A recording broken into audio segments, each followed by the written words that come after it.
and you had like a druid in the party who was like, hey, they were here first. Maybe we should just move the mine. But like any other party is like, these are giant bugs. Giant bugs need to die.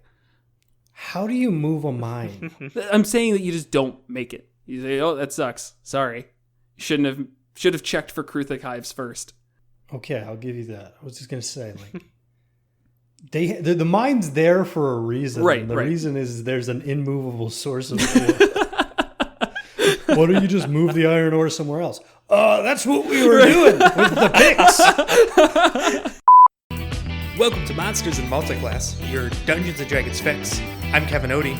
I'm Jared Bornable. And I'm Will Melvin. And we'll be hanging out with you for a while to talk about anything and everything D&D related. On this episode, we're taking a look at the Paladin Warlock Multiclass, Crewthicks from Mordenkainen's Tome of Foes, and then diving into support characters in a segment of Ask Monsters Multiclass. So pull up a chair and stick around for a while.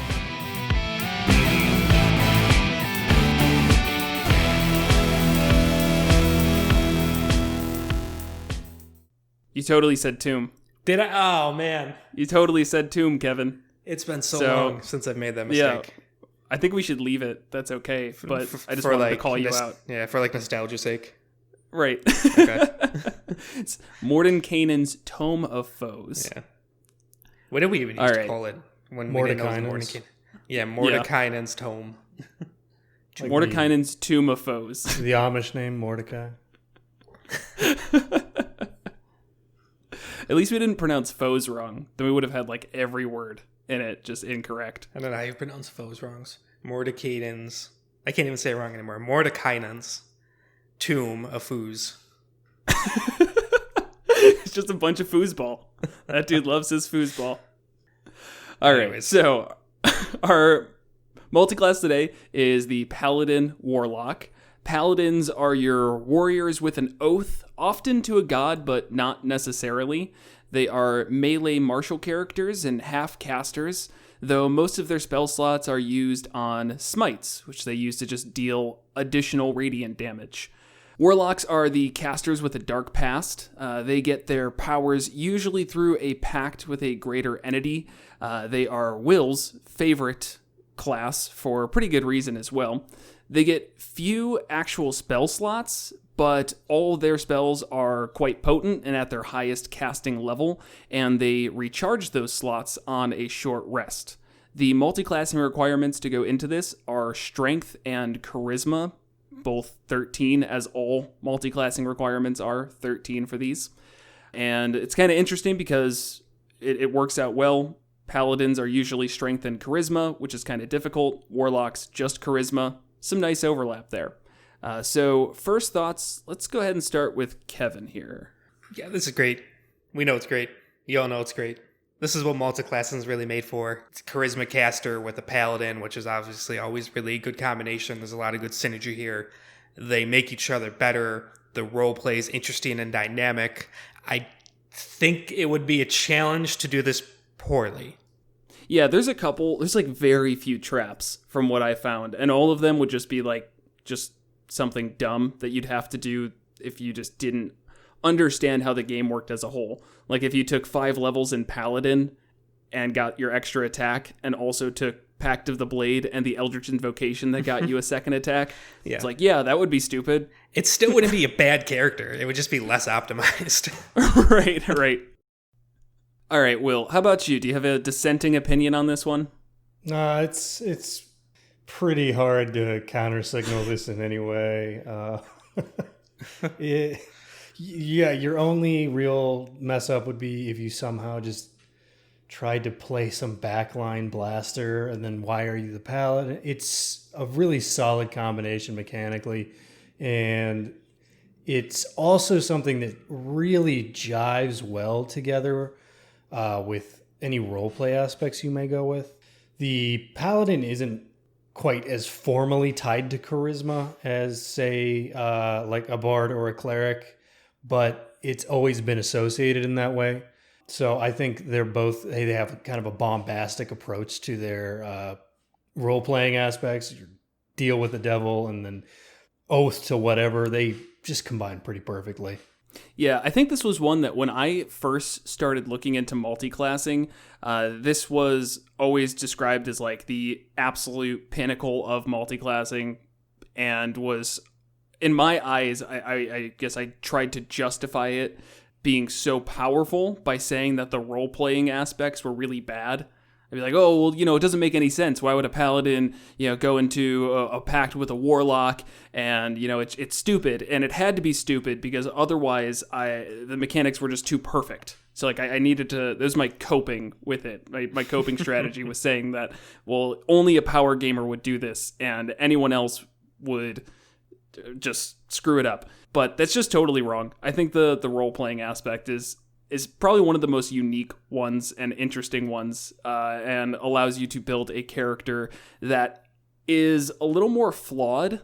One of my biggest complaints about Paladin is that they often come across as like the total do-gooder. Everything is just perfect, and they are very tied to their ways and just do not waver in any fashion. But throwing in that Warlock part of it makes them seem a little more flawed and a lot more interesting. And I feel like you can add just so much more to it. Now, that's not to say every Paladin oath is like that. I think Oath of Vengeance, there's tons of room for a lot of intricacies to the character. But a lot of them do fall into this idea of just like, I'm perfect and I follow the ideals of good and law and nothing's ever wrong. But Warlock's a good way to just spice it up. Yeah, with the role-playing, so I think we need to clear up a common misconception of paladins. Every time we have a paladin multiclass, we do this like it's a civic duty or something, but so we're going to do it again because it's really important with us. Paladins do not have to be followers of a god. They do not have to get their powers from a god. They do not have to devote themselves to a god. That's a cleric. Obviously, you can play a paladin that's devoted to a god, but their main source of the power is from their oath. They have such a strong oath in something they believe in, they pull power from the universe itself. And so because of that, that does not conflict in any way with a warlock. If it was 100%, oh, they're a god's warrior, they're a god's fist, so to speak. And then, yeah, it's kind of messy saying, all right, they're also going to then go get powers from a demon lord. Yeah, that's kind of stretching it. But when it's just, they have such a strong oath of vengeance against a group of people who have raided their village that they go and then sell their soul to the devil or make a pact with a demon to further their power, to further get vengeance. It fits perfectly. I don't think there's any weird justification that needs to be done. It just really enhances their story. Right. It solidifies the ends they're willing to go to.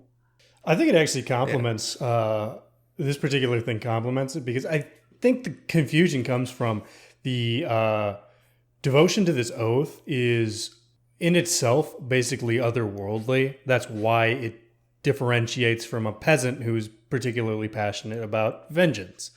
You are bringing your personal, it's like an impetus that manifests itself through smites. That is most common associated with moralities, orders, and beliefs of gods. So it makes sense that they pair up very, very well. This also pairs up really, really well with any kind of warlock patron you might go with. Right. Yeah. Right. And we even said much earlier in a different episode that the oath doesn't have to be specifically to these ideas of morality. They really are just the idea of it being extremely strong feelings about something to an extent that we can't really quantify in our world. But I still love the idea of a paladin who loves Beanie Babies. And I think that is probably going to be your best warlock combination. That would be a conquest, correct? Yes. Yeah, where they want to acquire all of the Beanie Babies in the world. And they, of course, have to sell their soul, because how do you get enough money to buy all the Beanie Babies? That was another really early episode joke. It's the nostalgia episode. Can we somehow talk about the ancestral guardian? No. Bring barbarians in us. We talked about that like last episode, so that's too soon. No, I learned how to say it now. So I'll keep mispronouncing words. You keep bringing up Beanie Babies. Warlock episode! And so even to bring it back over to the mechanics a little bit here, because, we just jump around. There's no structure to this. Getting Eldritch Blast as a paladin, I don't want to say it's underrated, but I feel like that isn't even brought up at how awesome it is. But when I played a straight paladin, one of the worst parts of it was every time ranged battle came up, I was dead in the water. There is nothing you can do as a paladin unless you like pull out some javelins that do barely anything. They might have proficiency with longbows and stuff, but again, you're not going to have dexterity. It's just not going to be great. Being able to just switch over to the best cantrip in the game is worth a 1 level dip into Warlock by itself. Yeah, definitely. Just the versatility, the option for ranged, and then of course it being a cantrip, it scales with you. Right. So 1 level dip, and then level 5 it's 2d10, at level 11 it's 3d10, and so on. And then the big thing that this is definitely not underrated. This is the big thing everybody talks about mechanically, is that you could smite with your Warlock spell slots that you get back on a short rest.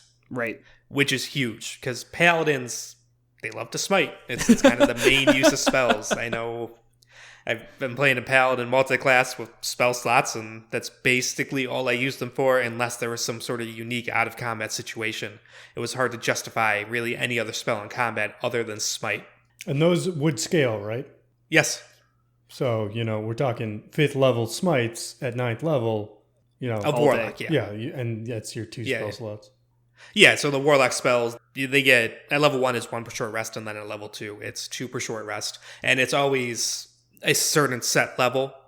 And so, like 9th, you get 5th level spells. And so every time you cast a spell as a Warlock, it's 5th level.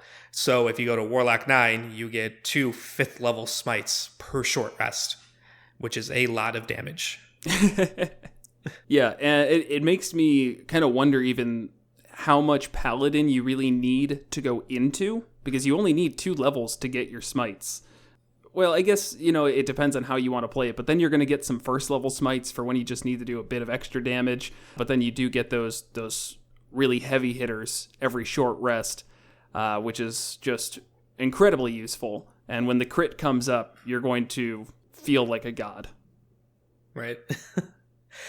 That being said, if all you're going for is smites, you're probably better off taking the invocation that gives you smites. It does essentially the same thing. True. I think you have to do... Is it the Blade Pact for that one? Or do you have to be Hexblade? Actually just pulling it up. There's like 8 million invocations, so... Right. It's Pact of the Blade. Okay. Which is actually less selective, Because the pact that you choose, it seems like a big deal, but it's more flavor unless it is Pact of the Blade. Right. That said, one thing to keep in mind is there's no real reason that you have to do Pact of the Blade. I don't think that this is going to suffer if you do... At the very least, you could do the Pact of the Chain. Pact of the Tome, I don't know if that really works too well with the Paladin aspect. I would say there's one good build for that. And so Pact of the Tome is where you could pick, I think it's 3 cantrips from... It's 2 or 3 cantrips from any spell list, and they don't have to be from the same one. So you could take Shillelagh. So let's say you don't want to go Hexblade. You could then, so your Paladin Warlock, you go Pact of the Tome, you pick Shillelagh, and so then you could still just focus on Charisma. You could keep Strength, at the 13 minimum, or put at 15 for heavy armor, or whatever. That's a good point. I feel like you're going to lose out on a lot of other aspects. Oh, definitely. I mean, yeah. But I mean, if that one, if you're going further into Paladin, you're going up to 5th level Paladin at least, then I could definitely see that working out. Because once again, you get your strength to 13 and then just kind of ignore it from there, keep going down the charisma route, and you have a great way to just have everything focus on charisma without feeling like you have to go into Hexblade. That said, Hexblade is going to be the most mechanically viable Warlock subclass to go into. There is no question about it. It is amazing. Combining it with Paladin makes it more amazing. And that's it. It's just good. So for those unaware, Hexblade is the one where right away at level 1, you get the ability to, when you attack, use your charisma for your attack roll and damage and stuff. You don't have to, you could replace it, strength and dexterity, with charisma. So right away, that's another really good way to just only worry about charisma. Get the minimum strength.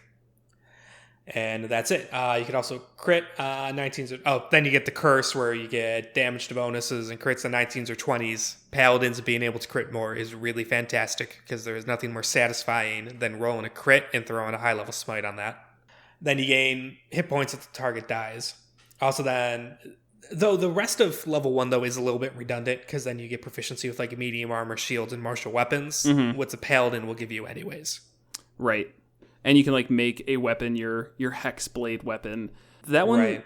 I guess have some thoughts around the fact that it has to be one-handed. I don't know if that's like a huge killer. Does Hexblade allow you to cast spells using your weapon? When you take a specific invocation, correct. Okay. So if you get that invocation, that's good, but otherwise it's going to be difficult to do like a one-handed weapon and a shield, because if you want to cast spells that aren't smites, which why would you? Well, I mean, Warlocks get some really good stuff too. You might want to cast Hex. Definitely. So if you want to cast spells that might be a little tough, either you're doing some weapon juggling, or you have to take that invocation, or you have to get the feat War Magic? Warcaster. I think allows you to use your weapon. That's always tough. Maybe less so with this, because you're not really focusing on anything besides charisma. That you definitely have room for feats in that case. The other thing to keep in mind is that if you do pursue Pact of the Blade, that restriction to one-handed goes away. Right. So that actually does kind of interrupt. It makes this first level dip seems really good until you see what you're missing by avoiding the third level dip. So the biggest problem with this is it's almost like you're now getting addicted to dipping into Warlock, which I think is solid thing to go into. That's also great flavor. Like, seriously. Yeah, it's perfect. From a role-playing perspective, I mean, that's my favorite part about Warlock is it's supposed to feel like the easier path forward. Is like, oh, I just have to, keep doing little things for my patron every once in a while, and he'll give me more levels. That's so much better than, training for hours and hours a day and holding a extremely strong oath that I have to stick to like a workout regiment. So I don't know. I think that's I don't know. I feel personally attacked by that, because I'm always saying like how it would be like 3 seconds if there was any possibility of me being a warlock. It would just instantly I would be a warlock. And I hate trying and doing stuff. I didn't even know what monster we were doing this week. So what you're saying is I'm completely right. Yeah, it is seen as the easier way. That's why I Okay. feel personally attacked. Okay. Yeah, so I mean it's great mechanically. Again, at least that 3-level dip, and I mean even just as much as you want in either class here, and you're gonna have a good time. It's perfect. End of episode. Just go do it. You already are. You didn't need us to tell you. Realistically, your entire party probably should be Paladin Warlocks. If you throw in somebody who's playing a Celestial Warlock, you'd have a pretty balanced party then. It's almost upsetting how effective that probably would be. Like, that would be a really, really solid way just to piss your DM off beyond belief. Just like everyone just hardcore nuke hex warriors healing, somebody who just figures out how to derive some tank build out of this, and they're just like, well, all right, you're level 9 and we're out of stuff in the book to throw at you. Fuck it. Yeah, I mean, if you do the Pact of the Chain, it has one of my favorite invocations tied to it, and that's when you get healing, you just get the max amount of healing. Yeah, if you're by your familiar. Yeah, and I'm going to look that up. Man, there's so many invocations. I want to stop saying that, but I can't. There's too many. And yet not enough. Yeah, Gift of the Ever-Living Ones. When you regain hit points while your familiar is within 100 feet of you, treat any dice rolled to determine the hit points you regain as having rolled their maximum value for you. So, when you combine that with the Celestials, which is, you have a pool of d6s you can spend to fuel this healing. The number of dice in the pool equals 1 plus your Warlock level. As a bonus action, you can heal one creature you can see within 60 feet of you, spending dice from the pool. And that pool equals your charisma modifier. You roll the dice, add them together, but instead of rolling them at all, you just do the max. So there you go. Here's some D6s back for you. That actually is a really good tank build. It's some kind of weird like chain combo. And this, people are always like, oh, you can't tank in D&D. There's totally things in D&D you can tank with, and Paladin's one of the classes that gets them. Fuck, Warlock actually has stuff that helps. Yeah, like the Hexblade gets shield, which obviously helps. And then if you're going Hexblade and all you need to do is focus on charisma, as Jared said, there's room for more feats. So then you could take stuff like Sentinel, which makes you very sticky and tanky. No reason you couldn't do Polearm Master, too, if you do Pact of the Blade.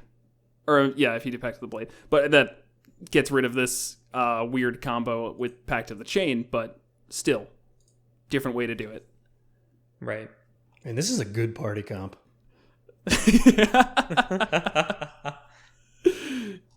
I would totally play in that. Every single person starts with, Paladin, so you've got an entire crew of dudes in plate armor.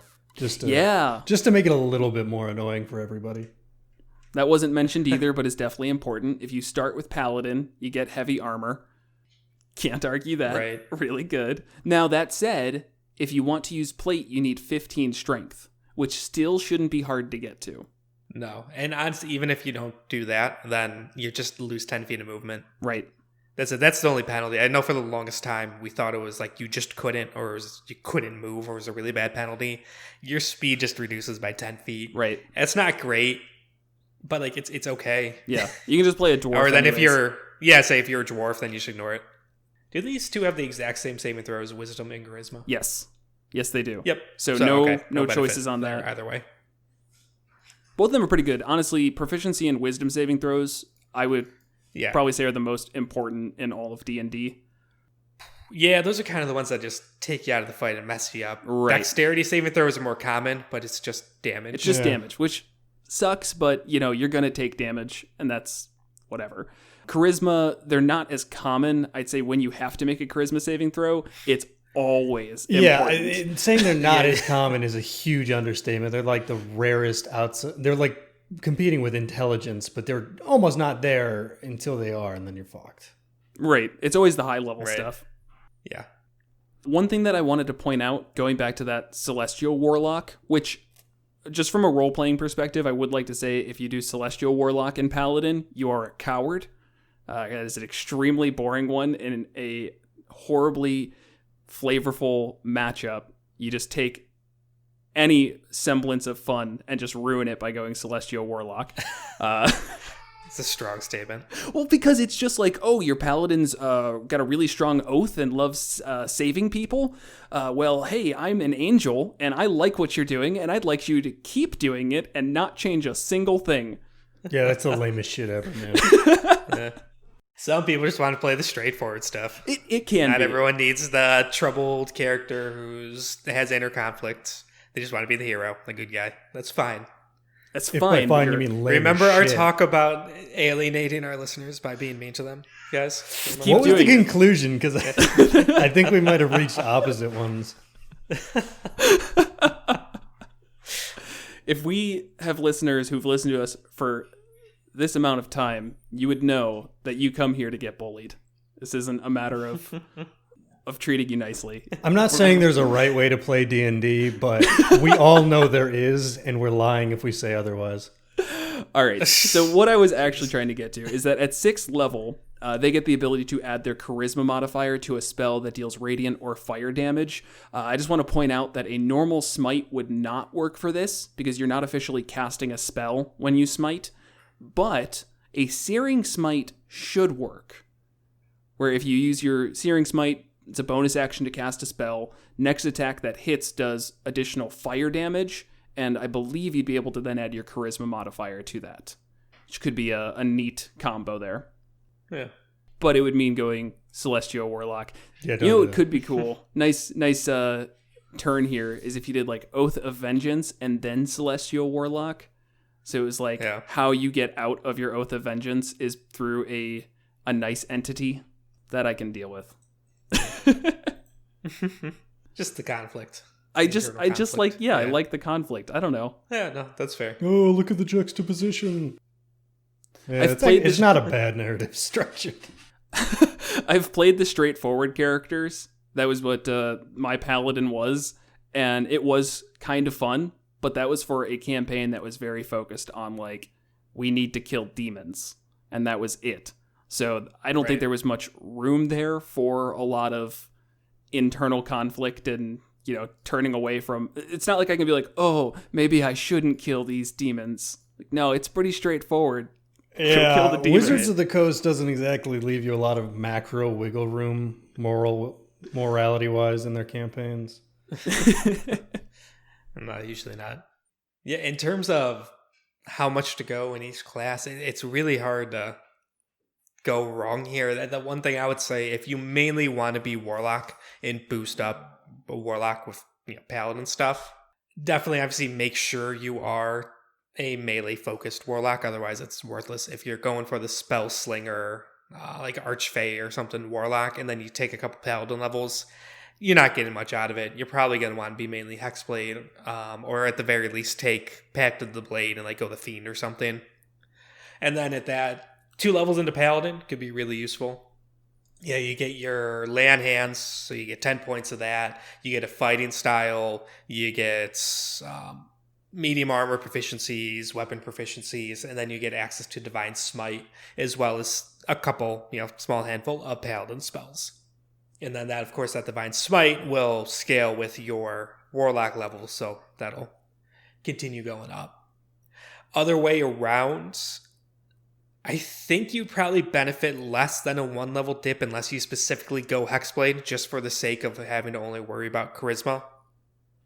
So if you're mainly going Paladin, go 1 level in the Hexblade, that'd be fine. That's kind of a classic. If you want to go more, then you're almost good from like a 10-10 split. Maybe not exactly 10-10 based on where levels break off, but there is definitely a benefit of going more in Warlock, because then your spell slots that you get back on a short rest go up, which feel your smites better. Yeah, definitely. I could easily see an 11 Paladin, 9 Warlock, so you get those 5th level spells for Warlock, and you get your improved Divine Smites at 11th level for Paladin. D8 every melee attack, right? And then at that point, you'll at least have up to 3rd level spells with Paladin, so you've got plenty of spell slots to work with to be competing at that 20th level, and your 5th level, which is, I think, as high as Warlocks are really going to get from a spell slot perspective. They get their weird stuff where they start to cast higher level spells, but they don't get like a slot for it, I believe. Yeah, Mystic Arcanum, which is their 6th, 7th, 8th, and 9th level spells, are not transferable. It's just a special... They get one spell each time they get it, and they can cast it once per day. Right, so you can't use it to smite. Correct. Yeah, it specifically says without expending a spell slot. Right. Which is not really a big deal. Because that maxes out, doesn't it? So it doesn't matter. What do you mean? What maxes out? Yeah, Divine Smite to a maximum of 5d8. So you can't do a 9th level smite.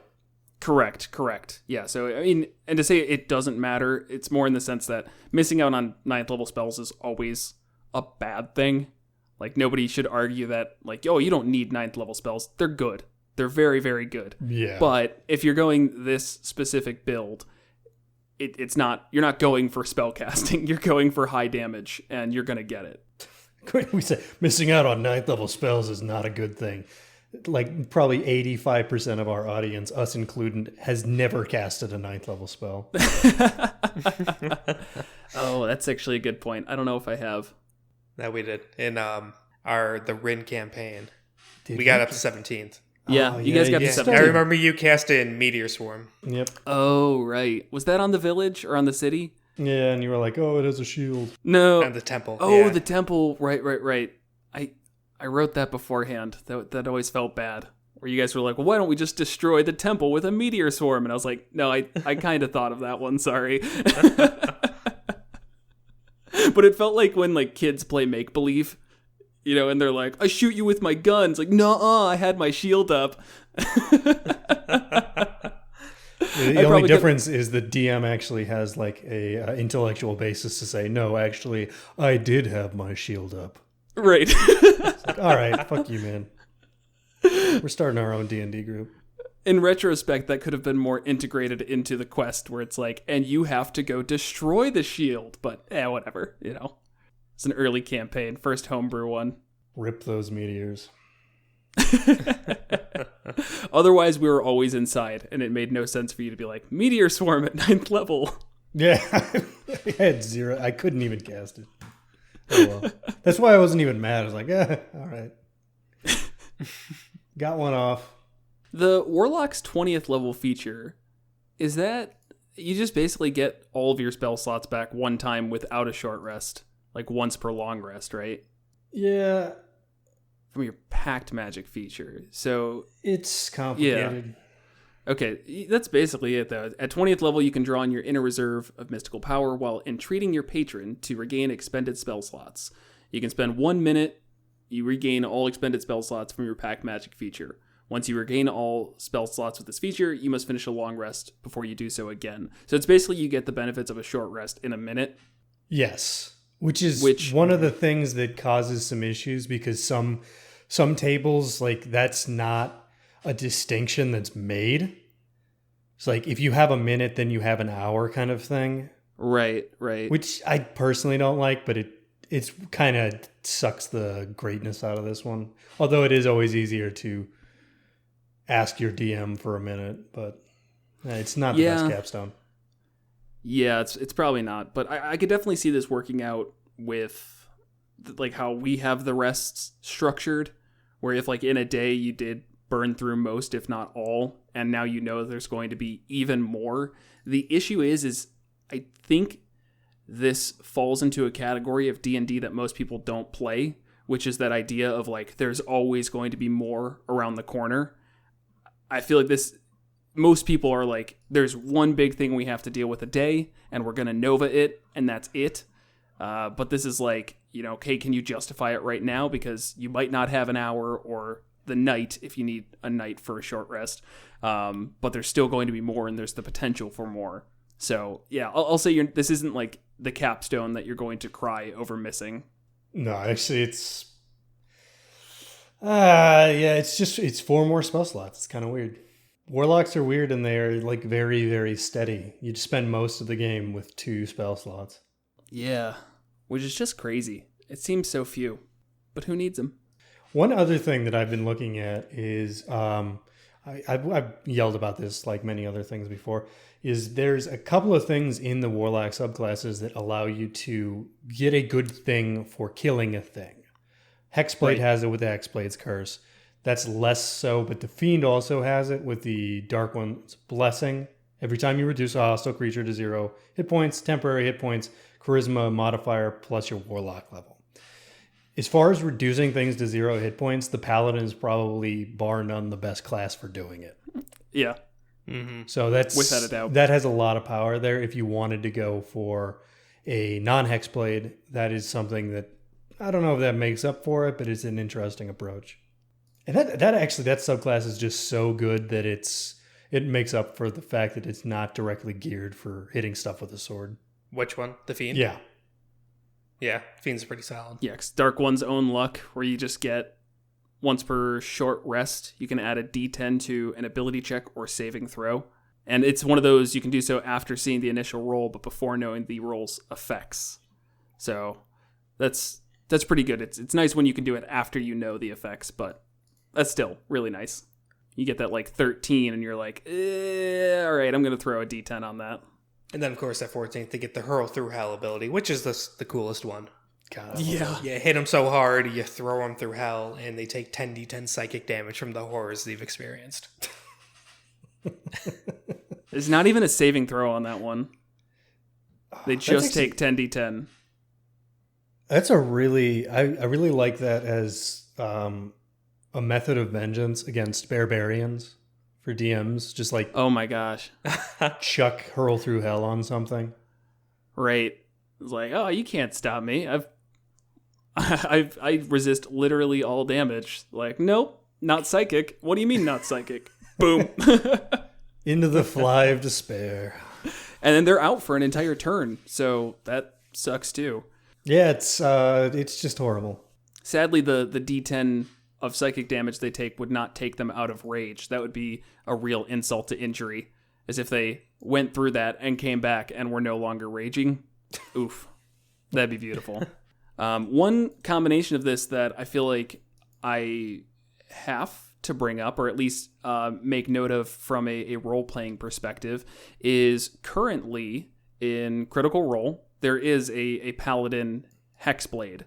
And that was actually a really neat way of putting that all together, where it was, I don't know, I think it was like 8 or so levels into Warlock, and there was this whole moment of rejecting the patron, and I guess there was a build up to it as well. But definitely one way that you can take this is that exact example forward from Critical Role of just rejecting your patron and now moving into something else. The Warlock powers do get to stay, at least how I've always seen it and viewed it. The idea is that when you make a pact with a Warlock patron, they're giving you power, and that's kind of permanent. They can't really take it away. That's yours now.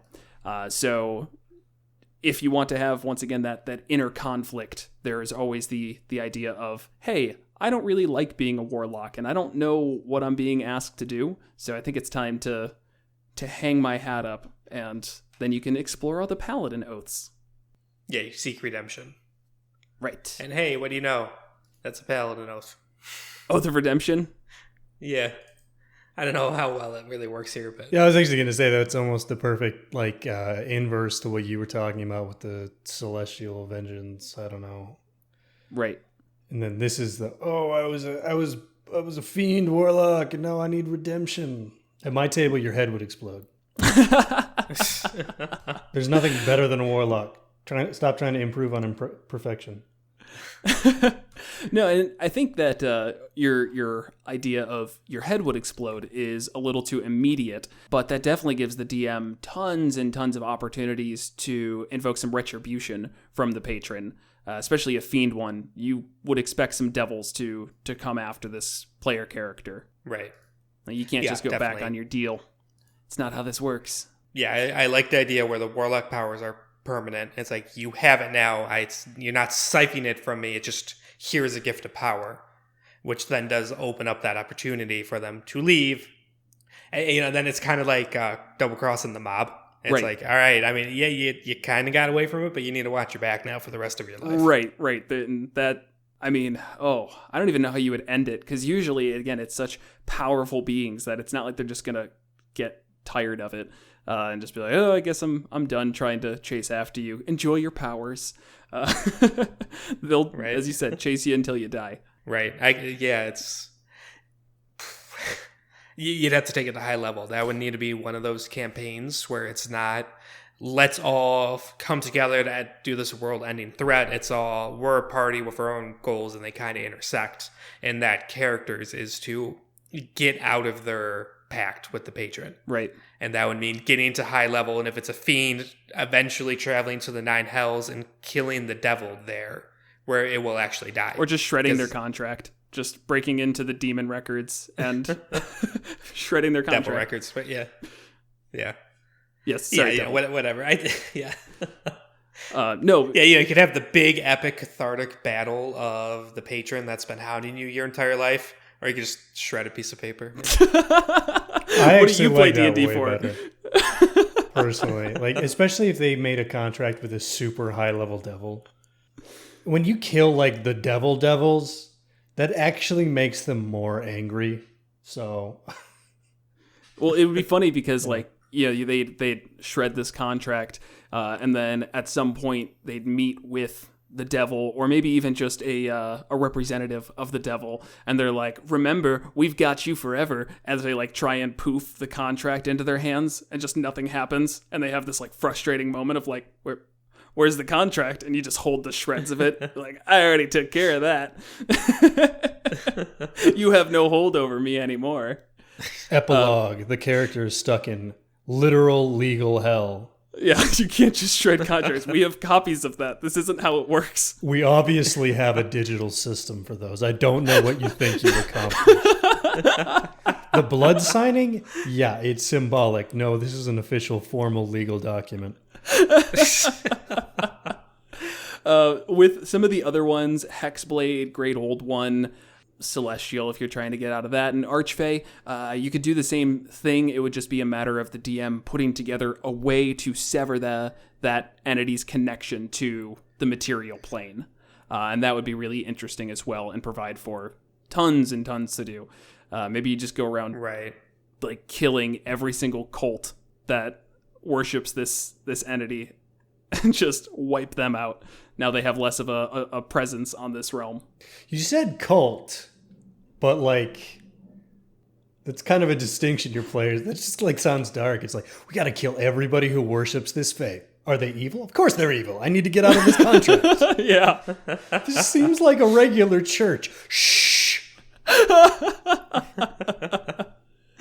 Yeah, there's not too much of a distinction between gods and patrons. One has a cult, the other has a religion. Once you amass enough followers, what's the difference? You know, if you want to get philosophical. It's your goals. It's just your goals, you know. It's a cult if you want to get rid of it. Right, so that's where it comes down to. It depends what the patron is. An Archfey, you can go to the Fey Wilds and probably kill an Archfey. If your patron is Asmodeus, the ruler of the 9 hells who never leaves there, it's like, okay, no, you're not going to be able to go to Asmodeus and kill him in his lair. He's literally the god of that layer of the hells. He can just do whatever he wants, meaning just blink you out of existence while you're there. You know, right. So then you have to find something more creative, something akin to shredding the contract. Yeah, that's actually a good loophole point. To get out of it. Right. The shredding the contract was the simple way of putting it, but again, severing the connection is the important thought. And I mean, even if you just say like, oh, you know, if you collect these 6 MacGuffins and take them to Mount Doom, you know, you can sever your tie or whatever. All right, fine, great. Yeah. Or just find a loophole. That's one thing that's always really driven home with devils in the D&D world and pretty much any sort of type of mythology or whatever, or fantasy. That they are very much lawful. They're lawful evil, and they will try and screw you over and use every loophole, but you could use a loophole against them. Just find something. That one's tough for a couple of reasons. One, there isn't actually a contract, generally speaking, unless the DM took the time to write up a contract with a flaw in it in order to allow for this moment to happen. It can be a little bit tough. I don't even know what else I was going to say. Just that's really hard.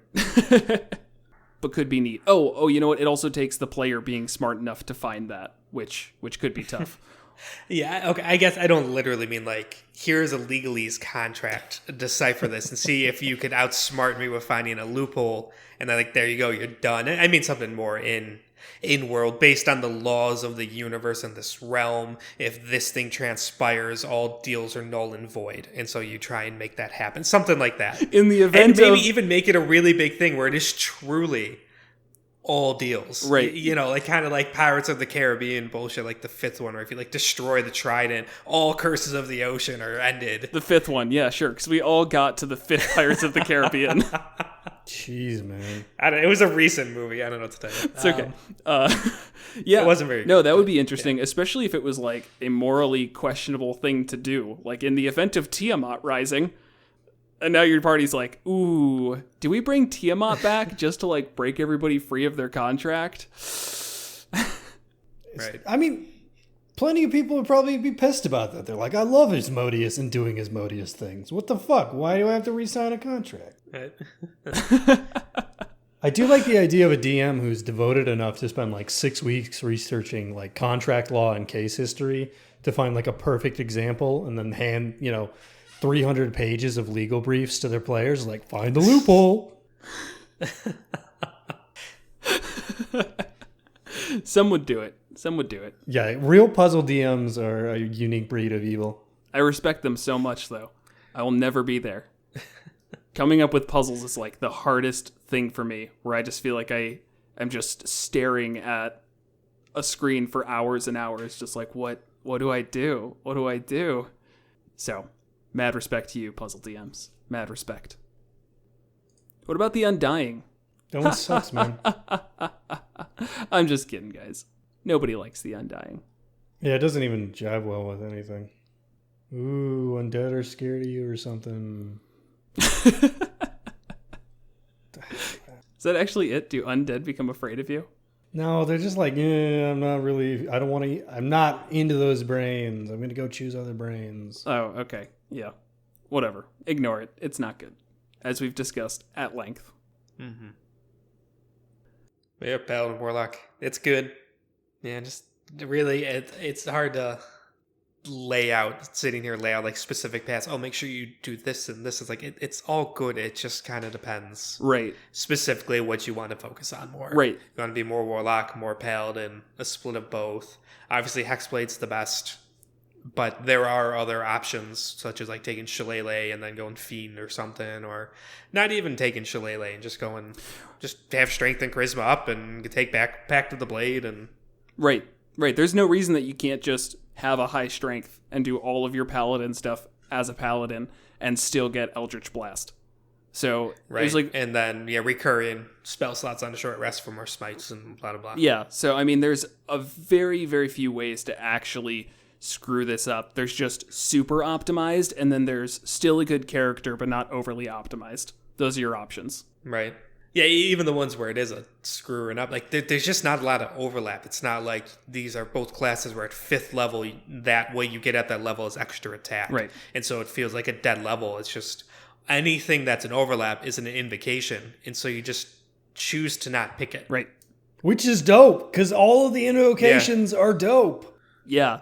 Right. Yeah, and I would even say that this opens you up to not having to take a bunch of the invocations that feel mandatory, where, you're not going to be casting Eldritch Blast that often. So maybe you don't take the one that adds your charisma modifier to it, because I mean, agonizing, agonizing blast. Well, maybe you're not going to. Just don't. No, you do. Shut up, Will. I think a good one though to modify Eldritch Blast is Grasp of Hadar. That's the one where it'll pull things 10 feet closer. I can see that. Yeah. Because as a paladin, you usually want to be in melee, and things usually want to get away from you, and so just not a bad option. Also, just feels fitting. Definitely agree with that. But otherwise, I mean, again, you're opening yourself up to potentially more interesting invocations. Devil's Sight is always a really cool one, where you can see in darkness both magical and non-magical. Gives you that combination that we've talked about before of casting darkness. Now you can see in it, your friends can't, but that's okay. But you have advantage on all attacks, and all attacks against you have disadvantage unless they can also see in magical darkness. You know when your friends could all see in magical darkness? When? When all of them are Paladin Warlocks. That would just be stupid. You're very yeah, quickly I know. going... This is the DM quitting party build. I'm telling you. No, it's the DM ruining the builds by just being like, everything has blind sight or can see through or true sight, whatever. It's like, oh, you're making the game boring for us. You made it boring for yourselves. All right, don't put that on me. Revolt against your DM. The one thing that I was thinking about is, as I said, Pact of the Tome doesn't really seem that fitting unless you want more spell casting for your paladin, in which case it's nice. Something that I didn't really look at before, just because I don't look at Pact of the Tome that much, is that ability to gain new ritual spells. And I haven't looked into which ritual spells you can get, but they can learn spells like a wizard, or at least ritual spells like a wizard. Mm-hmm. And with the few number of spells you get as a warlock, that's actually pretty neat. That said, you need the invocation. Yes, you do need the invocation for that, which is fine. And this, I don't think this transfers over to paladins too well, but I just really like that idea of a warlock who goes around looking for more ritual spells to add to their Book of Shadows. It just sounds like a really neat character that I actually have not seen played before. Where it's like, oh, what are you doing? It's like, I want more rituals. Like, oh, that sounds really warlocky. And you're like, yeah, it super is.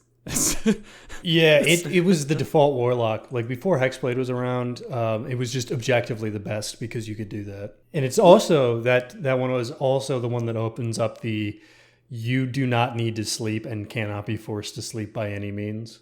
Right. Which is just such a great thing. I'm actually looking that those don't need to be warlock spells. It just says you can add other ritual spells to your Book of Shadows. So does that mean all rituals?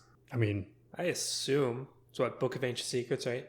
Book of that is the Yeah, name of yeah, it. for any class's spell list. They don't even need to be from the same list. Yeah, that's really good. There's a lot of good rituals out there in the cleric class list, if I remember.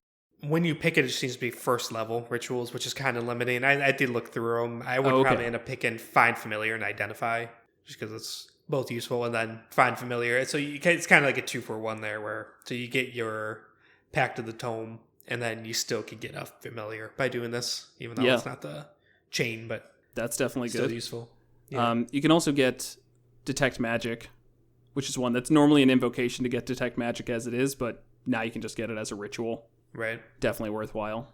So, yeah, I didn't look higher level, though, higher than 1. So, yeah, in terms of what your DM's willing to give you, I'm sure there's some really useful stuff out there. Always like more rituals, more spells. And it's like stealing information from other classes, which is kind of neat.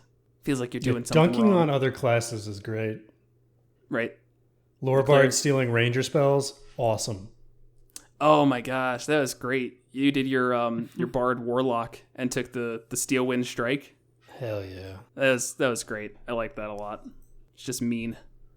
Oh, you're a ranger. It'd be a shame if somebody took your only good 5th level spell.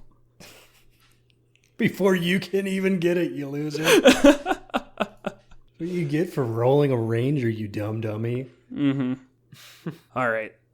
Anything else around Paladin Warlocks? I think I'm good here. Nah, I'm good. Yeah, it's pretty dope, man. Yep. All right. Before we move on to our monster of the week, let's go ahead and have our promotional minute or so. So if you are not yet, make sure to subscribe to us wherever you get your podcasts. Always get that notification that, hey, we have a new episode, and then you can listen to it on day 1. And then I can look at the numbers and go, yay, people like us. Also, follow us on Twitter. That is at monsters_multi. And subscribe to our subreddit, which is our Monsters in Multiclass. We should be releasing the winner of the Whips Nettington contest today, whenever this episode releases, next Thursday. It's always pretty consistent. Go check out who won. And I'm thinking that we're going to do more of these silly build contests in the future. So if you like the idea of it and want to submit some, make sure to keep an eye on the subreddit at the very least, because that's where most of that goes down. Last thing is, if you want to support the podcast, you can do so by going to monstersinmulticlass.com/support. There you can purchase dice from our dice affiliate, Metallic Dice Gaming, or Games. Man, I always mess that up. Buy merch, subscribe to our Patreon, and help us get to the point where we're transcribing episodes. So let's move on to Crewthicks. Crewthicks can be summed up in a sentence ripped directly from Mordenkainen's. It says, imagine a hive of ants the size of horses, but the ants are wearing armor. Then exterminate them. I love Kruthiks, just because they're these nasty creatures, perfect for putting some flavor into a cave system, which it seems like campaigns very often find their way to. And they're one of my favorite types of enemies just because they have built-in difficulty scaling and minions. So we have the young Kruthiks, adult, and the Hive Lord, which we're going to go over all of these. But let's go ahead and start from the bottom, which is with the young Kruthiks, which are nice and simple little guys. Yeah, so these are challenge rating 1/8. They're small monstrosities. 9 hit points. I mean, these are basically cannon fodder. The highest stat is 13 strength. I'm sorry, 16 dex and 13 strength and con. All the mental stats are pretty low. All Kruthicks share the same passive traits. These are Keen Smell, Pack Tactics, and Tunneler. Keen Smell gives them advantage on perception checks that rely on smell. Pack Tactics, where if they have an ally within 5 feet, they have an advantage on attack rolls against a creature. And then Tunneler, they can burrow through solid rock at half its burrowing speed, and it leaves a tunnel in its wake.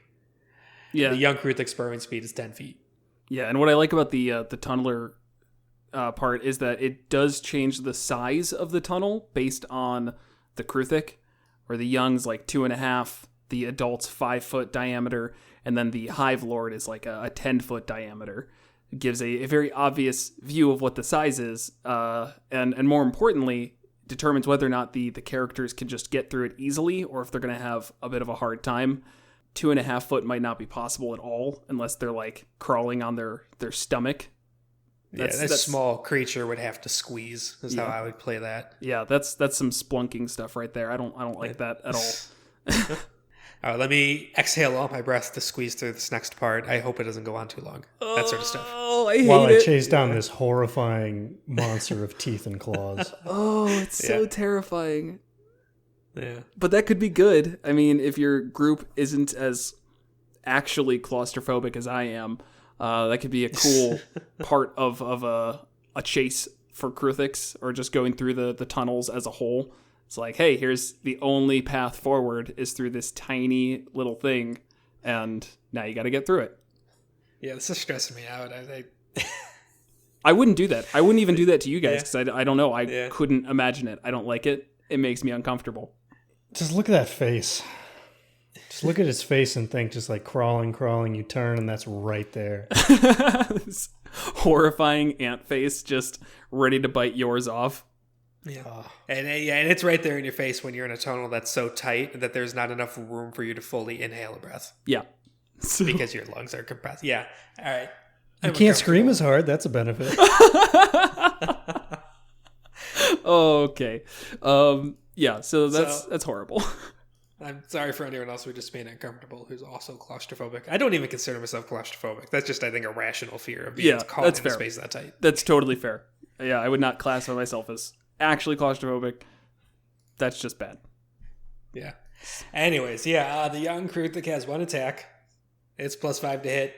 Reach of 5 feet as 1d4 +3 piercing damage. Yeah, so these things are not going to be, difficult in a single one-on-one fight, obviously. But the pack tactics does actually add something even for these young Kruthiks when you're looking at a lower level party. A party of like level 3s against 7 or 8 of these young Kruthiks. I'm not saying that they're going to die. It's not going to be a deadly encounter, but it is going to be at least worthwhile and probably burn through some resources, especially health. Definitely. Yeah. Overwhelmed with action economy and all of that. And I think that's really how these things need to be played. I guess we can circle back to how to use them once we get through all 3 here, though. But yeah, so the young Kruthiks, after about 6 months, grow up to adult Kruthiks. These are medium monstrosities. Challenge rating 2, 39 hit points, 18 AC. Speed of 40, burrow speed of 20 feet, and climb of 40. Same passives of Keen Smell, Pack Tactics, and Tunneler. These ones have multi-attack. They bank either 2 stab attacks or 2 spike attacks. The stabs are basically the same, +5 to hit. These do 1d6 +3 piercing damage. Spike attack is actually a ranged attack. They project spikes off of their body, kind of similar to the Manticores from last episode. Yeah. And it's a 20-foot range or out to 60 with disadvantage. +5 to hit again, and 1d4 +3 piercing. So they either do 2 stabs or 2 spikes. Though if I was DM, I'd probably let them do 1 of each. But yeah, that one's always weird. It's like, why even limit it? Just let them spike and then run over and do a stab. It sounds cooler, and it's in no way broken. Right. And then finally, you have the Kruthiks Hive Lord. There's, these are hive creatures. They live in swarms, and this is the one that's in charge. It's the Queen Bee, the Queen Anne, whatever, the Kruthiks Hive Lord. It's not a difficult concept. Challenge 5. What happened to not isolating our listeners, Kevin? What if somebody's sitting here and they're like, what's a hive? And they don't know. You just made them feel really stupid. Explain what a hive is. You can't. That's hard to explain. Can you? Yeah. Because you're a big dumb idiot, Kevin. Yep. It's a eusocial colony of like-minded and genetically similar creatures, usually insects, that all follow a similar goal. Yes, and the Hive Lord is in charge of that. One thing to note, these they're not a hive mind. I know that's kind of real common to D&D, where you find things where they're hives in like a big colony like this, and they said, and they're a hive mind. They're all psychically linked to one another. These are not. Nope. It's just more of a traditional kind of hierarchy. So the Hive Lord is challenge rating 5 with 102 hit points, AC of 20, same speed, same passives. Better stats all around, except for Dex. Dex is the same. Oh, okay. Yeah, it's 19 strength and 17 con, 16 death. 10 intelligence, so they are decently... All of these are decently intelligent. I think even the young one has an int of 4. Yeah, the young one's The adults have an int of 7. Yeah. They do speak a language of Kruthiks, so you're not really going to communicate with them, but they are sentient. You could talk to officially, one another. if you have any one of the spells that lets you speak telepathically with something that understands a language, it opens it up for that. Despite the horrors here, you absolutely can negotiate with Crewthicks. Right. Yeah. Yeah, they're unaligned, actually. Interesting. Yeah, you don't see that too much. No. True, unaligned.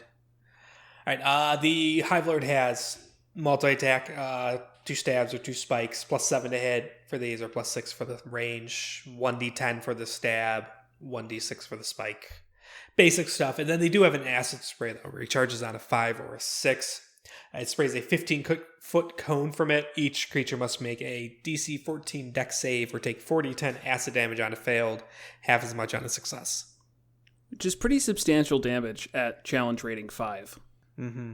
So my only issue with this is I feel like it caps out really early, and I see so much potential in this type of monster that is, I want to say, wasted to some extent by not explicitly stating things in the stat block, but it is so ripe for just adding on different abilities and tactics that I almost feel like there was a bit of a missed opportunity, in not adding stuff like a grapple on a stab attack with the Kruthic Hive Lord, or just making it overall a higher challenge rating, because that's kind of what I think about when I think of a Hive Lord. Challenge rating 5 is like, oh, I ran into this beast along the way, whereas this I'd expect a party to be going through a cave system and get to the final thing, and by itself, it's not too terribly powerful.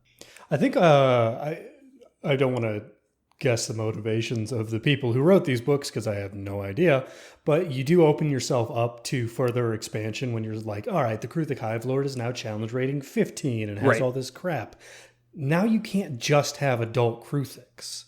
You have to have, the Kruthic Vanguard and the Kruthic Myrmidon, and it's just like... Yeah, you know what I'm saying with that. Yeah. It's just sometimes you want to keep it a little simple, and that makes sense. And I think that's actually perfectly accomplished with these 3 stat blocks.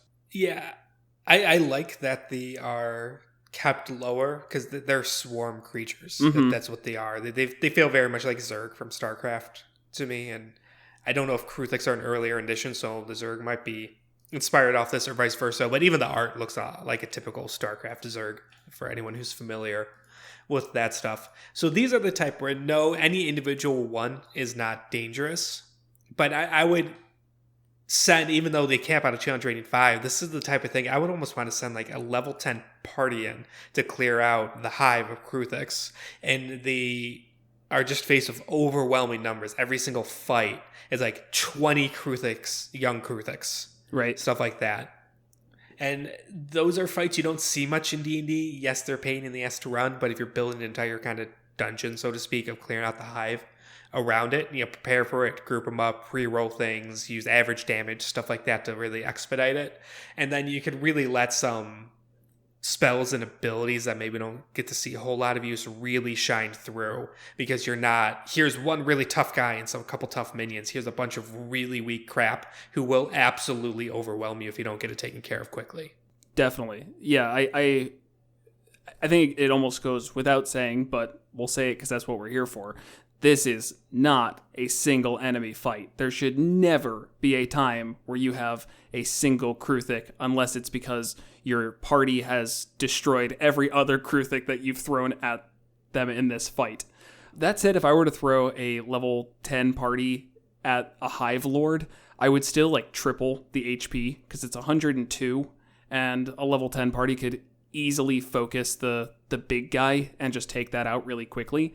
But something that I would point out is, once again, that intelligence of 10, where it is going to use tactics. That is completely reasonable for the Kruthic Hive Lord to sit in the back and take all of the spike attacks it can. while there's just like a wave and wave of enemies in front of it that the party has to get through in order to actually fight the Hive Lord, which I guess to some extent goes against my recommendation of increasing its hit points, but still level 10, that's probably going to be pretty easy for them to wipe out the cannon fodder. Yeah, well, again, that just goes back to adding a lot. Right. Yeah. Another thing is this could be an interesting fight in the sense that the number of Kruthiks could be N, where N is until the party dies or they accomplish a goal. Right. Because the way to get these things to leave is to either kill enough of them or kill the Hive Lord. And then they're just going to be like, whatever, we'll move on. So you could just say, they don't stop coming. How many adult Kruthiks are there? Let's start with 1 million and then see how far you get into the dungeon. It doesn't matter. That as long as you make that clear to the players that this is not a single fight, it's like, oh, this is not reinforcements. This is now like a feature of the terrain. Right. Please go find the Hive Lord. I'm sick of rolling initiatives. Yeah, or even keeping the entire dungeon to some extent in initiative, which I think would be kind of hard for map-based play. But with what we did recently, we're going through a dungeon that was all on like a virtual tabletop, and I could keep revealing more areas. That would be somewhat interesting to just have it just be straight combat for just a very long time, where it's like, okay, yeah, you've officially killed everything around, but things might be coming out at any second now. So gear up. Yeah. Keep that constant feeling of being overwhelmed, where it's just initial count 10 or 20 or whatever, more of these just pour out of the ceiling and burrow in and stuff like that. And yeah, your goal as the party is to keep moving, dispatch ones immediately in your way, which you could probably do pretty quickly and in around as you try and basically just slaughter your way through here. Yeah, that sounds really neat, actually. I like the idea of that. And this, you mentioned earlier the idea of grouping up some of these, and I just want to state again how important that is going to be to make martial classes feel worthwhile. Because if they are higher level and they're taking one swing and only killing one young Kruthic, that can be a bit of a problem. And it just kind of makes things weird compared to if you make it so that they make like one swing of the blade and they're literally cutting down like 2 or 3 of these Kruthiks at once. That becomes cool and feels a lot better and makes them feel like they're, doing something. Once again, it doesn't matter how many they kill in one fight because they're going to keep coming. There's no limit here, but it's just a matter of when you treat it as a unit of Kruthiks. There's 6 in this little space here. And when you did 20 damage in a turn, you took out 2 of them. Great. That's fun and feels a lot better. Right. Kind of treat them like a hybrid between a swarm and the individual enemies that they are. Yeah. And then this is going to set up cool moments where someone's getting absolutely swarmed and being overwhelmed and yelling at the wizards, drop the fireball. I know I'm going to get hit, but this is better than what I'm currently dealing with. Yeah, for blow sure. them away and then, Yeah, because it's one of the. A fireball is going to kill them, and I think the usual way to deal with dexterity saving throws on a swarm. I don't remember if this is raw or not. I don't know if swarms are even raw, to be honest. They are, but they're their own creatures. The swarm centipedes as it's a stat block in the monster manual. Well, yeah, there's a supplement that somebody else wrote that's like how to turn a bunch of things into a swarm of things. I should dig that back up. I'll post that if I can, because that was really well written. We got a lot of or doing hordes, that was making things hordes. Where if you're caught in the middle, the horde just kind of has you do a save basically, and how you do depends how much of the horde beats up on you, stuff like that. Yeah. So and I think the main thing that I was going to bring up was that they had disadvantage on dexterity saving throws, which just seems fitting when you're talking about throwing a fireball into a patch of bugs. I mean, that's just makes sense. Right. Yeah, this is one where I'd almost kind of go that route where the young and the adult Crewthicks, as you're fighting, you're running your way through their hive and they're just pouring out of the walls and you're just trying to get through them. Do the thing where they are minions with 1 health a hit kills them. Yeah. Nothing to feel worse than you're doing this, and then it's a young Kruthiks, which has 9 hit points. It's like, you'll probably kill it, but then you roll a 1 on damage. Right. You're like, oh, you did 5. Sorry. Not enough. Yeah. Keep the damage difference there to differentiate between the young and the adult. But then maybe you kind of get through and your players get crafty and they collapse. Let's say they collapse a bunch of tunnels onto the Kruthiks so they die. Now I was saying they could just burrow through, but like they kind of collapse the hive with them and it caves in and kills a bunch of them. Gravity still affects them. They're not resistant to that. Yeah. Yeah.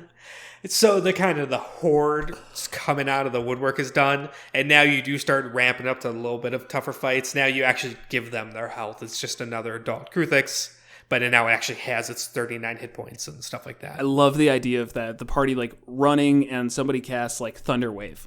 And just a huge boom goes out. You see Crewthicks just getting flown back, and the tunnel starts to collapse, crushing down hundreds of them. You just hear like the screams of the Crewthicks, and there's silence for just a moment as you start to see them just tunneling through. The ones that survived just make their way, and now you've got, again, a more structured, smaller fight of some adult Crewthicks that survived and some young ones that are still around and made their way through the cracks. Mm-hmm. That's spooky. Yeah. I'll just say that I ran a Kruthic dungeon before for some people at work, actually, and they were all super low level and overall just bad at D&D, so I had to like really pull punches, but I just saw these things can be really powerful, but I definitely did not think about that concept of just them being constantly coming. I like that. To talk on their lore a little bit, there's not a whole lot here. They are specifically attracted to sources of heat and stuff, so like dwarven forges and pools of molten lava. So I imagine it's very common where you're getting kind of like an SOS of sorts sent out from a dwarven city as a hive of Kruthiks has tunneled into them. And now they're in a lot of trouble. They're being swarmed by these things, and they need people to come in and help clear them out and send them away. So just a lot of easy kind of hooks there of why they're around. Yeah, it's definitely not going to be one that you like make some huge moral issue with. The only thing that I could think of is if a mine was being opened and then they found out they were making a mine right next to a Kruthik hive, and you had like a druid in the party who was like, hey, they were here first. Maybe we should just move the mine.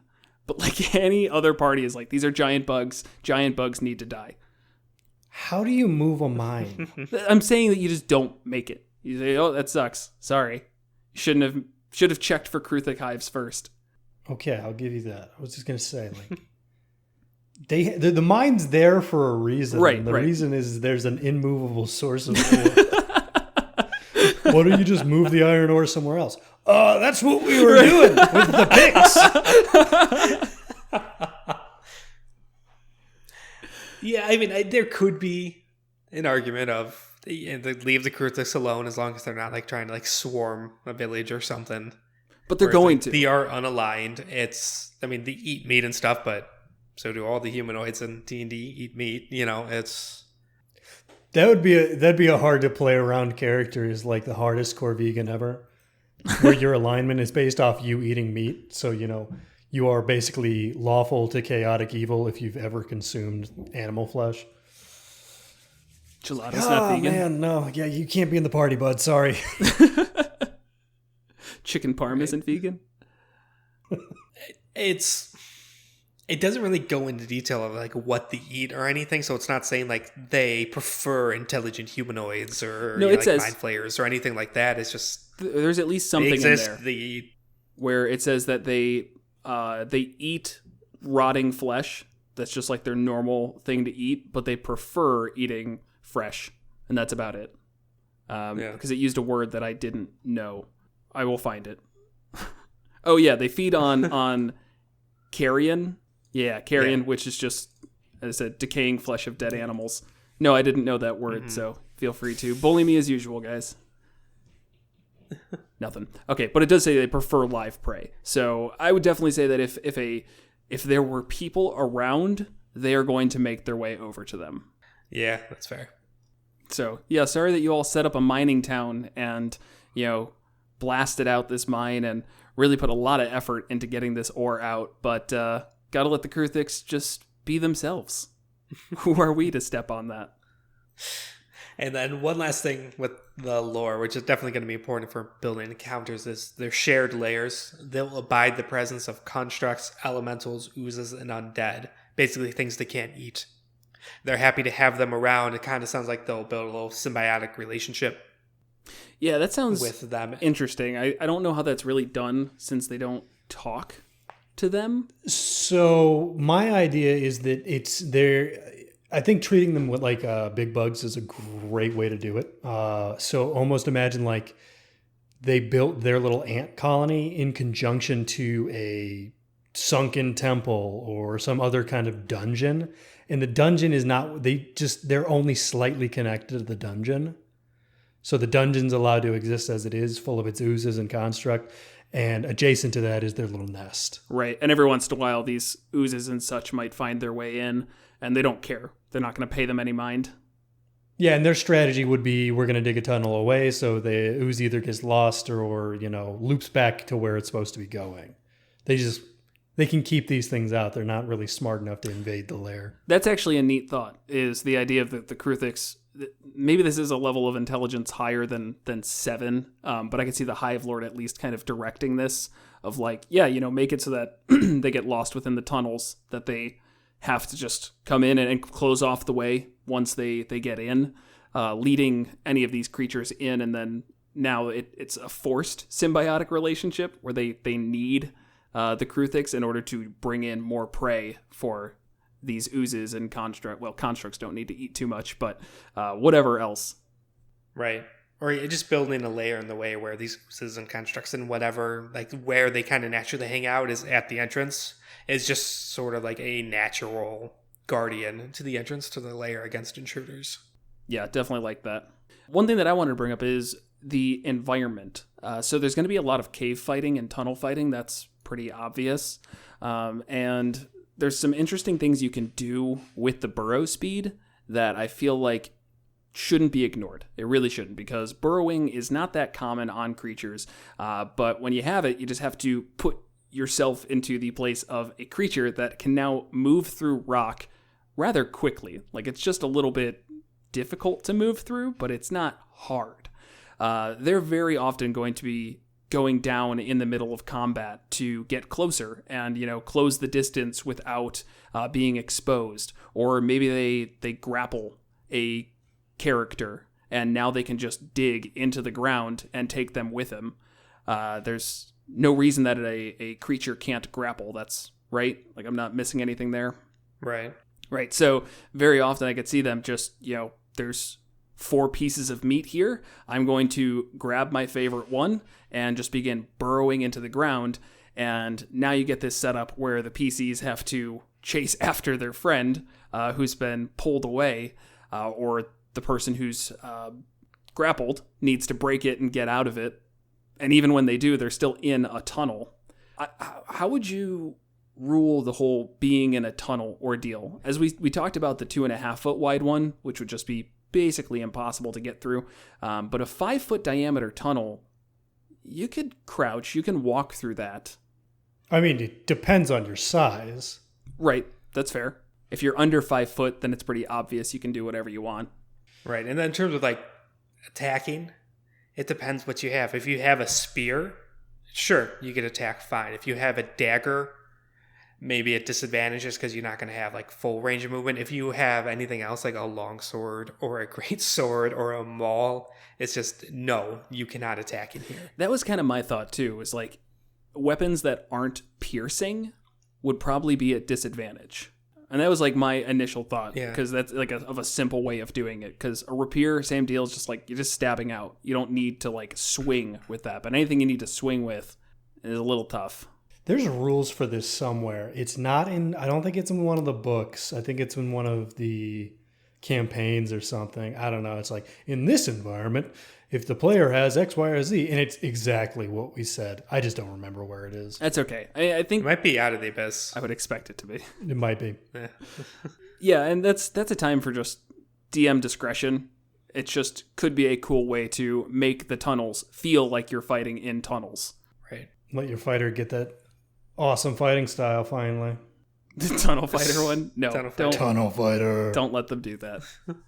It's also, again, an opportunity to do like what we did with the Manticore, of throwing on making it into an action-oriented monster. More or less just changing this thing up. It's got tons and tons of abilities that you can reflavor how you want. Maybe the spike has acid damage attached to it.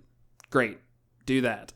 It has an ability where it does, like I said, it grapples and can burrow and disengages for free. Yeah, there's tons and tons of options there if you want to make it into a more interesting fight and not just have it be overwhelming numbers. Yeah. Though you're missing out if you don't do the overwhelming numbers, in my opinion. Right. You should still do them. That was a do this and the overwhelming numbers thing. You got to get that Star Troopers vibe going, man. Just endless horror. Ooh, it'd be good to have like a bunch of NPCs with them for some reason. There was a cave-in. Especially ones they build bonds and friendships with. Yeah. There's like a cave-in or something, and they have to go in and rescue these people and then get them out. And then you just have like the Kruthiks are just picking these NPCs off rapidly. After, of course, building up emotional bonds with them. Of course. Which, good luck with that. I mean, like, if you tell your players, like, hey, these people give you money if they survive. It's like, ooh, that's an emotional bond I can get down with.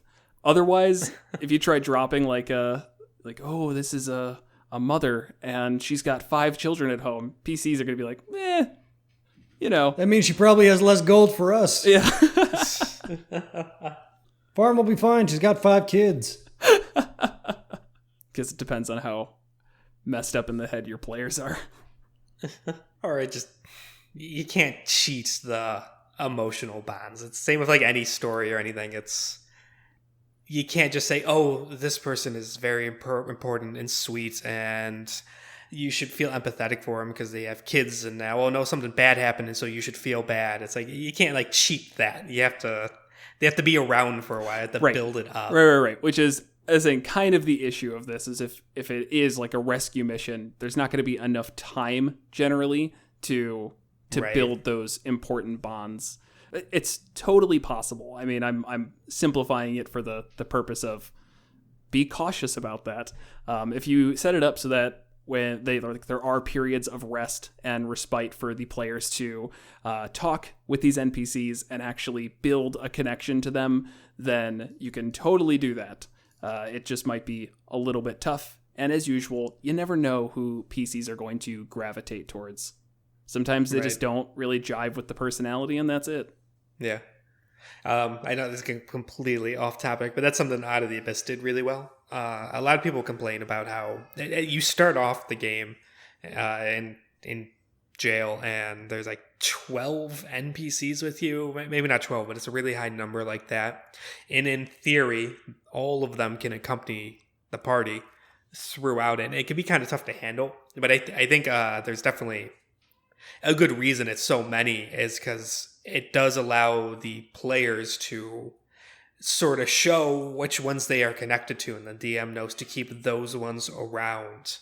Because it's like, those are the ones they're drawn to, right? Those ones are going to get more of a story built and kept around, and the other ones are going to die or just kind of go off on their own or whatever. So it's just a big pool to sort of whittle it down. Yeah, definitely. And I loved that aspect of it. I mean, if anything happened to our little mushroom friend, I would have gone berserk. I might have hurt you, Kevin. Yeah. Blamed you specifically. That was actually a really well done aspect of that campaign. Yeah. That's interesting. I've read a lot about how to make players care about NPCs, and it's a big concept in D&D. I don't think I've once run across somebody say, just throw a bunch of NPCs at them, and the ones that they like, develop those. But that makes perfect sense. That's it on Cruthiks. We're done. Crewthicks. I don't have anything else. They're fun though. I really do like these. They apparently had 3 lore that was totally different, but nope, they're just bugs. I don't know what more you need. Just bugs is fine for me.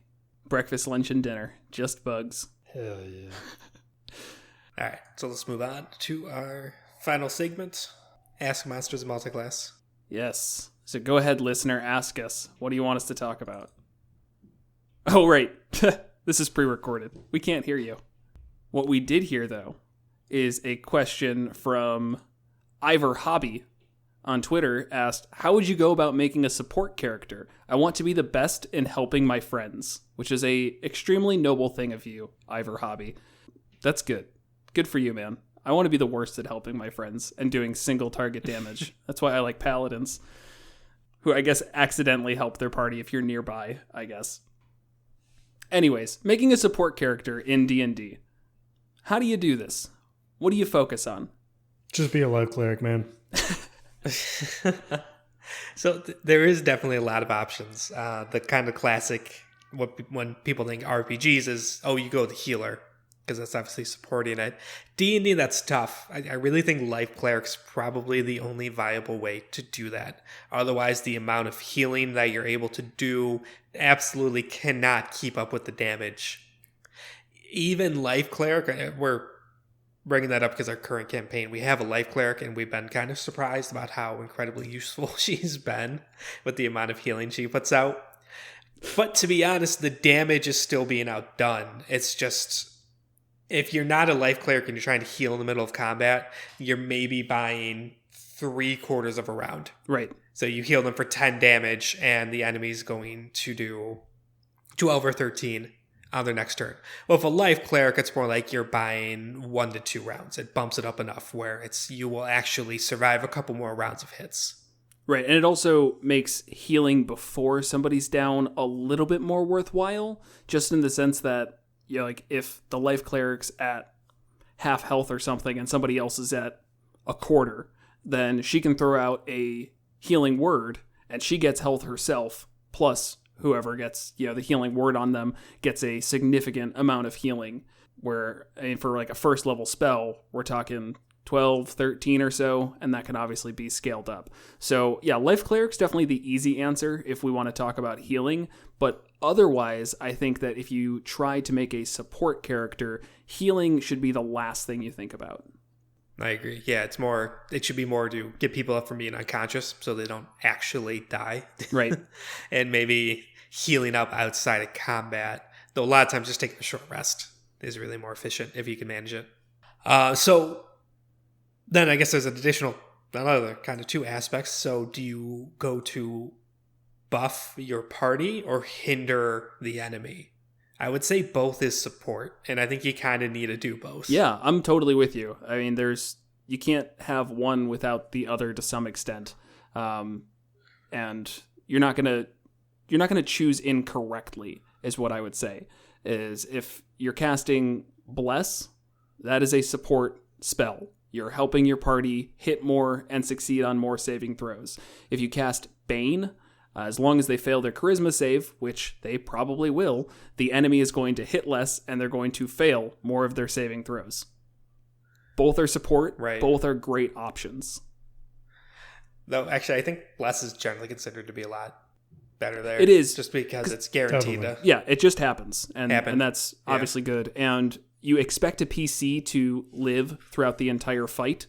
You don't expect an enemy to live throughout the entire fight. Whoever you Right. Bane, maybe it's like, they're less important because they failed their saving throw and the other ones didn't. That's kind of getting into semantics. I would definitely say that Bless is going to be much better every time. I'll just say every time. Right. Right. Yeah, and then it just comes down to, it's usually support characters are going to be spellcasters. Right. And it just comes down to picking spells that are good with that. Bards are probably one of the best because they get a lot of good spells for support for battlefield control and buffing, and then level 6 if you're lower board, or level 10 for the rest. You get magical secrets, so you can pick stuff from other ones as well. But like Bards get the spell Hypnotic Pattern, which is amazing battlefield control. Was it 30-foot cube, I think? 1 save at the beginning. Anybody who fails the save is incapacitated and has no speed or anything like that. And they have to either take damage or somebody else needs to take an action to shake them awake. So they're not making a save every round. It could hit a large number, and it's always something really good to open combat with because you can knock out a large number of enemies. We can then go deal with the rest. So if you count that as support, I would consider that one of the best. I think it would be very wrong to not consider it support. I mean, all of these things that are locking down enemies or hindering them in some way, that's what support is. You're not dealing the direct damage, but you're still doing something that is incredibly useful. I'll even say, I was about to call you Musty, but Will, your character Musty, used heat metal on a fighter who was wearing plate in our fight last week.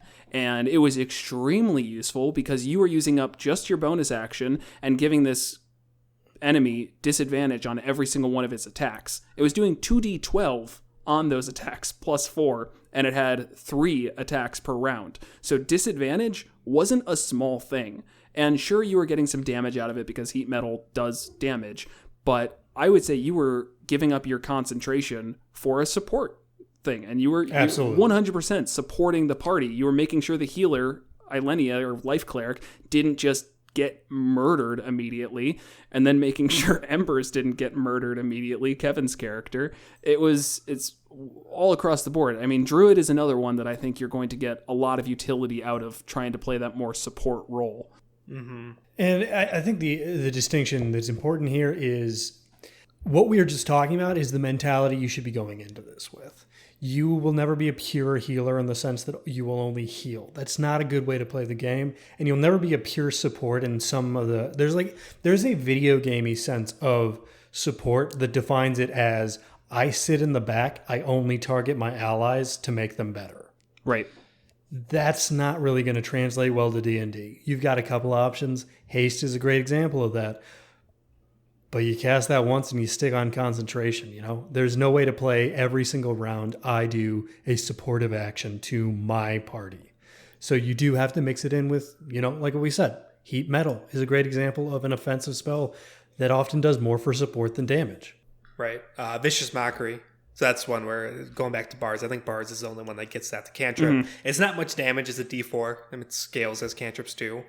But then the enemy has a disadvantage on its next attack. Yeah. And so that's the type of thing where maybe you do haste your party, or you have Hypnotic Pattern up, which is concentration, limiting what spells you're going to cast, and then you're using your action to throw out a Vicious Mockery to be giving disadvantages. And then your bonus action to give out Bardic Inspiration to your parties to boost them up. Yeah. Stuff like that. Yeah, Bard is, it's a support class through and through. You can have some damage dealing ones, but a lore Bard, the new Bard that I can't remember the subclass for, the Orator one. Oh, and the new the Theros book. I can't remember the name of it. Yeah, and the Mythic Guide to Theros. Yes. No, that's not a guide. It's Mythic Odyssey of Theros. College of Eloquence as well is what I was That's looking it. for. Heavily favors support. Yeah. Why would anybody ever ask us questions? Can't even remember the name of books. Hey, in our defense, they just came out. It's not like it was like... In our counter to that, we just did an episode of it. Mythic Odyssey to Wildmount, right? Right. Mythic Odyssey's a Wildemount. The Mythic Odyssey's Guide to the Wild Mounts of Monsters. Ugh. Okay. We're done. Right, Mordecai's... This joke has ran into the ground. We're done. All right. More support stuff. Passive abilities. Paladins are good with that because Paladins get auras. Like at 6th level, anything within 10 feet will get the Paladin's Charisma modifier to any saving throw they make. Yeah, and to put on That's that, awesome. I think usually Charisma becomes a secondary stat on Paladins because they're more focused on doing the damage. But if you are going in with that mentality of like, I want to support my friends the best that I can, bump Charisma up to 20.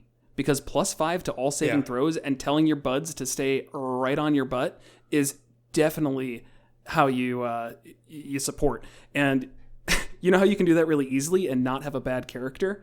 Go into a Paladin Warlock. I don't know if you've heard about them, but oh my god, they are such a good combination for this because your Paladin can now stay back, give those auras at level 6, the rest they go into Warlock, and now they're shooting Eldritch Blasts and still destroying. You're doing damage. It's not pure support, but you can be where you need on the battlefield and offer the support and still fit whatever role you need to fit. Yeah, but for true pure support, I think Paladin Bard. I can see that. I can see that for sure. Yep. Yeah. I think it would beat it out in that sense. But what if you went Celestial And you're Warlock? still going to be able to do decent damage too. Yeah. Because you're getting more spell slots from being a bard, which you could also use for smite. That'd be the hardest thing, is trying to play a support paladin where you're just like, ooh, I could smite right here. You just have to have the discipline to only crit on smites. Or sorry, only smite on crits. I said it the other way around. Only smite on crits. Paladin's lay on hands pool is really nice for support as well, especially for getting people up. You know, you're 5 levels in the Paladin, you have 25 points to lay on hands. In theory, you could bring somebody back from being unconscious and on the brink of death 25 times a day. Yeah. Yeah, which is pretty great. And it's going to, as you mentioned earlier, where if you try and focus on healing, you're only going to buy your player 3/4 of a round. It's the same if you give them 1 HP. Right. Because they have the chance to get up and remove themselves and do whatever it is they need to do. And you're resetting death saves. Right. One spell that I know is a higher level one, but is, I think, called Holy Weapon. And that's the one where you just like make somebody else's weapon do radiant damage. I think it's a cleric only spell and a paladin. Paladins get it too, but 5th level paladins pretty high up there. But you just make somebody's weapon attack do an extra 2d8 radiant damage, and it makes the weapon magic as well. And you can dismiss it as a bonus action, and when you do so, creatures within 30 feet have to make a Constitution save, or they take an additional 48 radiant damage and are blinded for a minute. I love that spell. It's super good. The thing that kind of sucks about it is that I think the bonus action radiant damage only happens if you specifically take your bonus action to do it. It's not like if your concentration drops that you just like get that for free. That would be extra nice. Yeah. But it's still just a really good spell and definitely worth holding your concentration for as a cleric. Or a lore bard with magical secrets. I could definitely see taking this as a spell. Yeah, this spell actually does get slept on a lot because it's in Xanthars, so it's a little bit newer. It's 5th level, so realistically, clerics are going to see it way more than paladins would. Right. And competing with concentration is just tough. It's also only a bonus action to cast, though. Yeah, which is also something clerics have a bunch of other concentrations that are bonus actions. Like, damn, these are really good. Yeah, it's the one time that you're like, all right, round 1, I want to get my spiritual weapon up, and I want to cast Holy Weapon, because spiritual weapon, both bonus actions. Okay. Yeah, it's definitely tough. Can't cast 2 spells on a turn anyways, but, then you can't make your attack with it. So I guess it's better to Holy Weapon first. It doesn't matter. They're both good. So I could easily see taking that as a bard.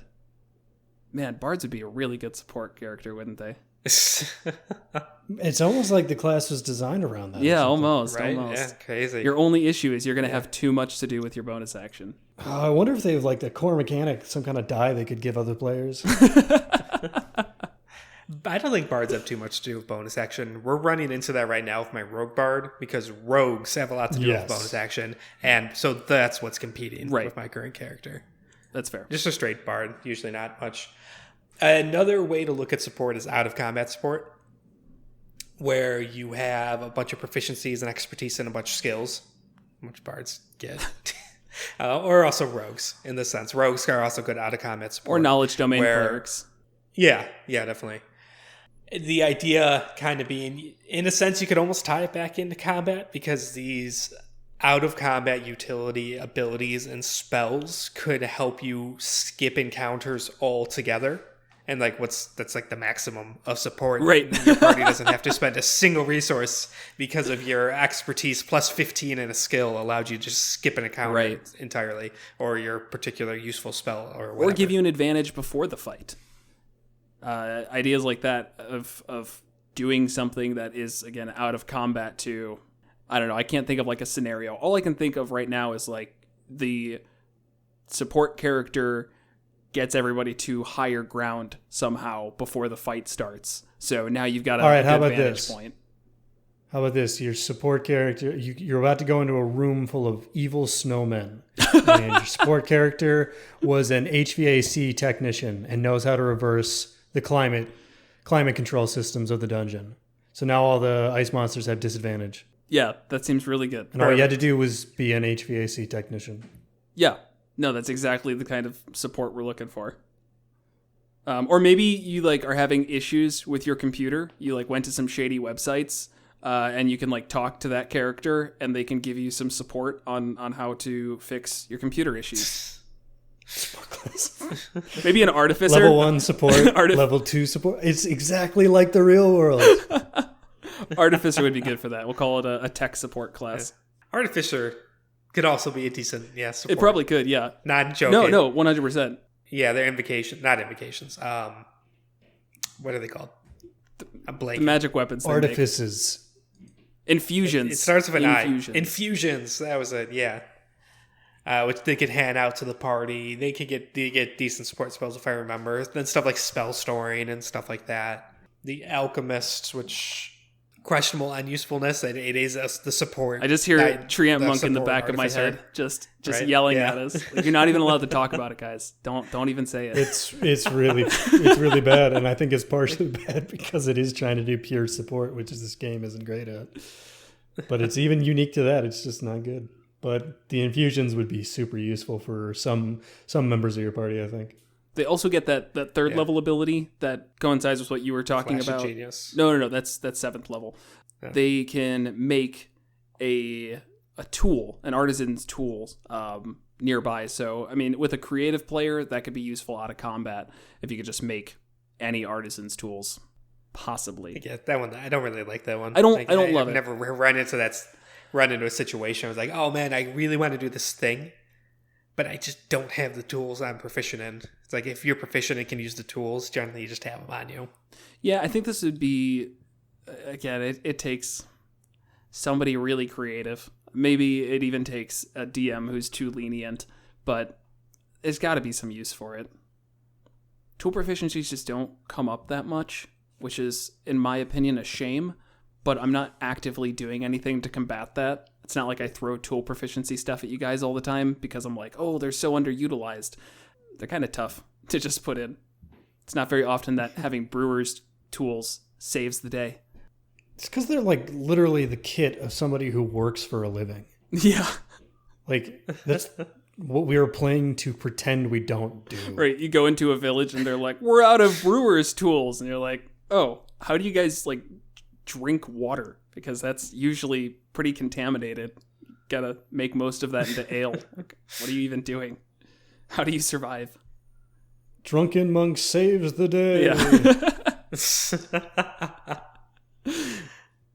But definitely going to agree with the infusions. Just being able to make a whole bunch of support items, give them to the right people, not focus on yourself, which can be kind of tough playing D&D to not focus on yourself doing well.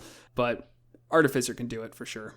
On that, though, you need to make sure you are not ignoring yourself, because if you're going for support, probably almost every combat, you're going to have a concentration spell up that you don't want to end, and you need to make sure that you're still at least somewhat hard to hit. Try and boost your cons, and ideally give yourself proficiency in con saves, or take Warcaster, get advantage on the concentration checks, stuff like that. Yeah. Artificer comes in again because you get proficiency in Constitution saving throws. So, yeah, definitely agree with that. You do have to just focus more on having health, having higher Constitution, and maybe that's something that you focus on instead of your, I don't know, I was going to say dexterity for like armor class, but not getting hit is a really good way to not make a concentration save. Mm-hmm. And you want to focus on your spellcasting ability because things failing your saving throw is also extremely important at being a support character. Right. Yeah. So just have all good stats. That's how you be a good support character. Try and go for some maneuverability, like take Misty Step or dip 2 levels into Rogue to get cunning action and disengage as a bonus action, stuff like that, just again so you could get out of the way. Yeah. Yeah, I like that. Have shield. The shield spell, Definitely. So I guess there's not really a straightforward answer because it's like you can't hyper focus on any one strategy because it's just there's going to be a lot of times it just doesn't work in D&D, such as only healing or only buffing or only hurting the enemies. It's, debuffing, as they call it. Change it a lot. Debuffing, thank you, yes. You don't want to completely focus on yourself and trying to do like good damage and all that, but you can't just ignore yourself because then you're going to get hit and killed and concentration's going to drop, things like that. You're going to want something to do every turn that does not take a resource, such as plunking things with a heavy crossbow, or if you are bard, it would probably be vicious mockery, but things like that. Yeah, but it can work, and I think that's the important thing to point out. No, it's kind of I'm finding it's how I started playing as I played the support character bards and stuff, and then I got away from that for a while, and I'm like kind of drifting back because I find that more interesting. You're addicted to bards, Kevin. I am. I'm addicted to bard. I'm addicted to support. I'm addicted to like the battlefield control and the manipulation and stuff like that. I find I get bored with the characters where they hit really hard, and like I've had a couple of those now. And it's like it's kind of fun at first, but I get bored of them. Yeah, that's fair. That's totally fair. All right. Any other closing thoughts, Will? Yeah, just roll a life cleric, man. Just roll a life cleric. You heard it. All right. Kevin, take it away. Thanks for listening. Next time on Monsters and Multiclass. Join us as we discuss the Barbarian Artificer multiclass and golems from, I believe, the Monster Manual. There might be one from Mordenkainen's, but that's not too important. And then a question around traps from Penguin Knight.